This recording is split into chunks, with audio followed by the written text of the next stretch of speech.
Maddie Cowger, and I'm here with the owner of Danico Brewing Company. This is Nikki Harwood. Hello. And we're going to be interviewing her today, asking her some questions about Danico, which is where we're hosting our clothing swap on January 17th. And I want to know all about Danico and the community surrounding it. Yeah. So when did Danico begin? Oh gosh, Danico, maybe like 2007, and just, like home brewing discussions. Like one day, the brainchild. Yeah, one day if we could open a brewery, could we? Actually, that's when I met my business partner. So Danico is made up of three name words. It's Dave, Nikki, Colorado. So Dave Latirzo is my business partner. And then, we're the two main owners. So it says we were established in 2020. Oh, yeah. We were not. We were established as a business in 2020, but we actually went for funding in 2020. And, the world had other plans The world for us. collapsed. Yes. So we kind of paused on that as we, realigned with a different bank and what we wanted that to look like. So we broke ground in November of 2021, and we opened in December of 2022. So, why this location between the Denver International Airport, this little corridor off Tower Road and Penn Boulevard? And we were saying, Dave was taking a friend to the airport one day, and he was like, "Oh, I wish that there was a place I could go that gets me close to the airport, but I don't have to sit in the airport or in the parking or the cell phone lot." And we're like, "Oh, I can't think of a brewery closer to the airport." No, we are the closest brewery to the airport. There's, breweries like at the airport, but you need a boarding pass to go see them. So we are the closest brewery to the airport. So, and what makes Danico different than other breweries? And tell us about the beer. Yeah, a lot of broad styles of beer, and our brewer is extremely talented. So we, we are so close to the airport that we just wanted to make sure that, we have a light lager that's easy drinking for somebody that's maybe not from, IPA country of Denver. Yeah. So we try to have a wide range of styles that hopefully anybody can, like. We have a ton of non-alcoholic options for the non-drinkers. We have root beer on tap for the kids. Oh, yeah, I didn't even know that. Yeah, it's Tommyknocker root beer. We get it from Tommyknocker. It's delicious. We are all about inclusivity. We want to make sure that it's a welcome place for everybody. We have a kids corner. I think that's pretty unique for us. And so we wanted to, try to. I don't know, as a true girly girl, I don't find myself drinking a lot of beer in general. And so when I come, and also I host a lot of events that are mostly geared towards women. Yeah. Do you recommend something for the ladies? Is there anything specific that you see? I always say there's a beer for everybody. Yeah. That's why I love beer. But our most award-winning beer is our Lost Hills. It's a pistachio cream ale. So it's a very unique. Not a lot of cream ales out there. I think I've only ever tasted 2 or 3 ever. So that's it makes it unique, but it's a very easy drinking beer. I like to tell people it's like eating gelato. I mean, it tastes like you're eating a spoonful of ice cream. Yeah. It's creamy, it's refreshing. It's not overly sweet, but it definitely is on the sweeter side. We're going to have to. Yeah, well, pour her a splash of that. Yes, I need to try this. Yes. So you guys are kind of newer to the community, only being here 3 years. How do you see this community? How have they treated you? Oh my God, nothing but open arms. It's been amazing. I mean, it's been 3 years and I'm still teary-eyed thinking about our grand opening, where we had a line 1 hour long all day, and nobody complained. We just stood there patiently, while we were getting the kinks out of the system. And I honestly feel like that's continued through the entire time we've been open.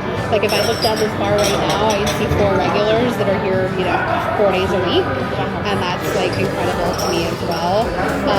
We do get a good mix of the travelers because there's so many hotels around us, so that's fun too. We get to hear the interesting stories. Pilots, we've got a pilot training facility nearby around, and collaborating and supporting each other. I love that. Tell me about your schedule for hosting community events and how important it is.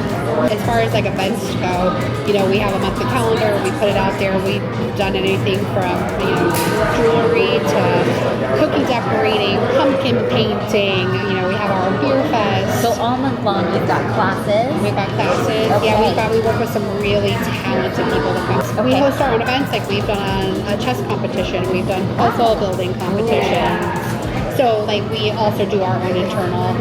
We do music bingo that Elise runs that one. We are looking to bring trivia back early in the new year. So you know we had a good community around that as well.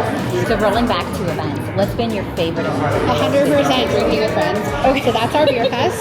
Okay. This has literally been a brainchild of mine since like a billion years ago. Like I just wanted to host my own beer. I do one on my street, like with my neighbors, and I just wanted to go look bigger, better. So we called it Drinking with Friends because we did it as an invitational, and all the breweries that we invited to come were all people that helped us through our journey. We're gonna band this year. We're gonna do it bigger, better. Because it was our first year last year. We just wanted to see like how it went, and holy moly, like the community showed up, and it was so fun. We had a tattoo artist here doing flash tattoos. Oh, I'm not gonna miss it this year. We had a cookie pop up where people are buying cookies. Like we went all in, and I was like worried that like we wouldn't have any business inside because everybody would be out on the lawn. But we were actually like I think people saw what was going on and popped in to see and. It was just incredibly fun. It was just like one of my best days. So we're hosting Clothing Swap here. Yes, January we're so 17th. excited. Is it your first clothing It's swap? my first one. Okay. Have you never been to a clothing swap? I've never. Actually, it's funny. One of our tap dinners here, she hosted one in her house. Yeah. Just with some teacher friends and stuff. But I wasn't able to make it. But the concept of it just sounded really awesome. Yeah. So for me, it's about sustainable fashion, right? Like we don't always want to go shopping for expensive items. We brought a lot of stuff that we didn't return, we didn't wear, didn't flatter us, was too big. Yeah. And like we can get with our girlfriends and trade clothes. Yeah. Like why not? Do you ever thrift? Do you shop sustainably? This is a What do you thrifted jacket. Actually, I am not even kidding when I tell you everything I'm wearing right now is thrifted but my shoes. Love My that. daughter and I are big thrifters. We love it. It's just for me, you know, the thrill of the finds. But yeah, no, everything. It's funny that I say that because that's not normally. I'm not quite to that level usually, but yes, everything I'm currently wearing is thrifted. I love it because last year when I decided to host these events, I asked a friend to come and she was like, I don't do thrift. I don't do second hand. And I thought, oh my God, am I doing the wrong thing? Yeah. Right? Am I cheapening things? But sustainable fashion is important. 100%. The younger generation is starting to see the impact of this fast fashion. And so I think, you know, I think it's a movement that needs to happen, and I think it's really great. I love it. I'm so glad that we're hosting Yeah, it here. I'm so That makes me excited. happy. I will bring clothes. I have clothes. Oh, perfect. And we're going to have a ton of clothes. And we're going to have Rosie and Noor, who are sponsors. Noor is a chiropractor. Rosie is an event planner. And they're going to have people, they're going to help people put together outfits. Especially people who feel stuck. Sometimes it's like, there's too many things. It's overwhelming. Can you help me get something together? Yeah. How do you do like different sizes? Like how is it size inclusive for? Yes. So we have everything from extra small, extra small to 3X large. And everything that's left over we take to the women's shelter. Oh, I love that. Yes. Okay. So we're going to be giving back. Okay. So tell me more about this one. I'm definitely going to try it. Oh my gosh, this is the funniest thing. So 2 summers ago, we meet monthly and talk about what should we brew, what flavors are like people requesting. And our brewer's like, I think I'm going to do just a cream ale base. And then he's like, and then we can flavor it and decide, you know, the fermenter and decide where we go. So we're like, what if we do a pistachio? And we all were like, I don't know. Is that weird? I don't know. But we're like, you'll love it.